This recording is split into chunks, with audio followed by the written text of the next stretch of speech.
নমস্কার বন্ধুরা, আরও একটা নতুন রেসিপির ভিডিওতে আপনাদের সবাইকে স্বাগত। আজকে তৈরি করব মেথি কাতলা, বা আপনারা রুই মাছ দিয়ে বানালে মেথি রুই বলা যেতে পারে। আর এটা ভীষণ টেস্টি একটা রেসিপি। সামনে পুজো তো প্রায় এসেই গেল। এই সময়ে এই ধরনের রেসিপিগুলো খুব কাজে দেয়। যে কোনো উৎসব অনুষ্ঠানের দিনে এই রকম একটা রান্না থাকলে কিন্তু আর কিছুই লাগে না। ভাত হোক বা ফ্রাইড রাইস, পোলাও, সবের সাথেই এই রান্নাটা ভীষণ ভালো লাগে। তো আসুন দেখে নিই রেসিপিটা।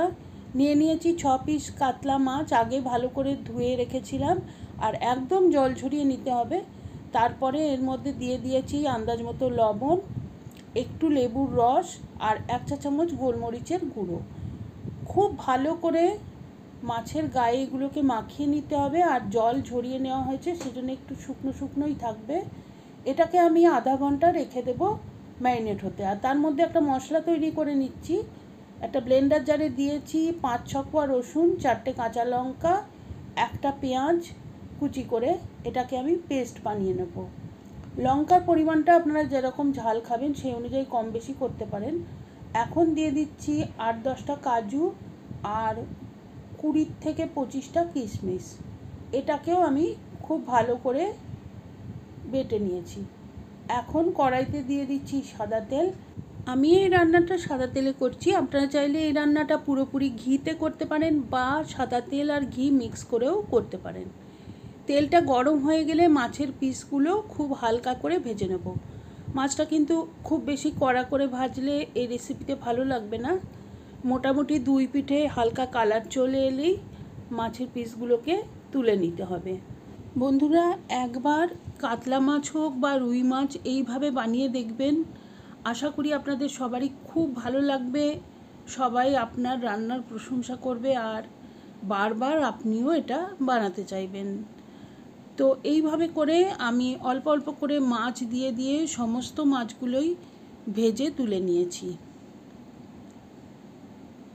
আর তারপরে এখন কড়াইতে ওই তেলেই দিয়ে দেব 1 চা চামচ গোটা মেথি। মেথিটা দিয়ে খুব ভালো করে ভেজে নিতে হবে।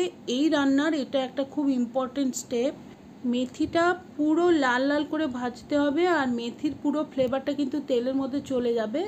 আর তখন এই মেথিগুলোকে সমস্ত তুলে ফেলে দিতে হবে। মেথি এমনিতে একটু তেতো ভাবের হয়, তো মেথি থাকলে পুরো রান্নাটা তেতো করে দেবে। পুরো ফ্লেভারটা থাকবে তেলের মধ্যে, কিন্তু মেথি থাকবে না। আমি গ্যাসটা অফ করে দিয়েছিলাম, কেননা না হলে তেলটা বেশি পুড়ে যাচ্ছিল। এখন আবার গ্যাসটা অন করে দিয়েছি আর 2টো চেরা কাঁচা লঙ্কা দিয়ে দিয়েছি। আর যে মশলাটা বেটে রেখেছিলাম সেটা এখানে দিয়ে দিলাম। আর খুব ভালো করে এখন মশলাটা তেলের মধ্যে ভেজে নেব। আর যতক্ষণ পর্যন্ত না তেল ছেড়ে দিচ্ছে মশলা, ততক্ষণ ভাজতে হবে। আর তার মধ্যে আমি অন্য একটা মশলা তৈরি করে নিচ্ছি। 3 টেবিল চামচ দই নিয়ে নিয়েছি, তার মধ্যে 1/2 চামচ কাশ্মীরি লঙ্কার গুঁড়ো দিয়ে ভালো করে ফেটিয়ে নিয়েছি। আর এখন দেখুন, এই যে মশলাটা আমি ভাজতে দিয়েছিলাম সেটা তেল ছেড়ে দিয়েছে। এর মধ্যে দইটা দিয়ে দেবো। তার আগে অবশ্যই করে গ্যাসের ফ্লেমটা একদম লো করে দিতে হবে আর ভালোভাবে দইটা মশলার সাথে মিশিয়ে নিতে হবে। আর এখন দেখুন পুরো মশলাটাই কিন্তু তেল ছেড়ে দিচ্ছে আর কড়াইয়ে থেকে উঠে আসছে। তো আমার এই মশলাটা পুরোপুরি কষানো কমপ্লিট হয়ে গেছে। দিয়ে দিচ্ছি জল। জলটা আমি ব্লেন্ডার জার ধোয়া জলই দিলাম। আর জলটা খুব বেশি দেওয়া যাবে না, এই রান্নাটা কিন্তু খুব ঝোল ঝোল হবে না, একটু মাখা মাখাই হবে।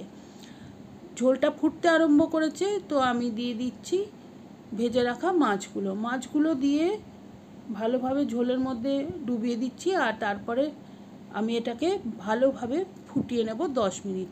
একটু লবণ কম ছিল, কেননা আমি রান্নায় লবণ দিইনি, তো সেই জন্য লবণটা দিয়ে দিলাম। আর মাছ ভাজার যে তেলটা এক্সট্রা বাটিতে ছিল সেটাও দিয়ে একদম লো হিটে 10 মিনিট রান্না করে নিয়েছি। আর এখন ঢাকনা খুলেছি। আমার এই মাছ কিন্তু সেদ্ধ হয়ে গেছে আর রান্নাও প্রায় কমপ্লিট। দিয়ে দিলাম আন্দাজ মতো একটু চিনি আর 2টো চেরা কাঁচা লঙ্কা, আর দিয়েছি 1/2 চামচ ঘি। ঘিটা যেহেতু আমি আগে ব্যবহার করিনি, এখন দিয়ে দিলাম। আর একদম শেষে দিয়ে দেবো কিছুটা কসুরি মেথি। আমি এখানে 1 টেবিল চামচ মতো কসুরি মেথি হাতে করে একটু গুঁড়ো করে দিয়ে দিলাম।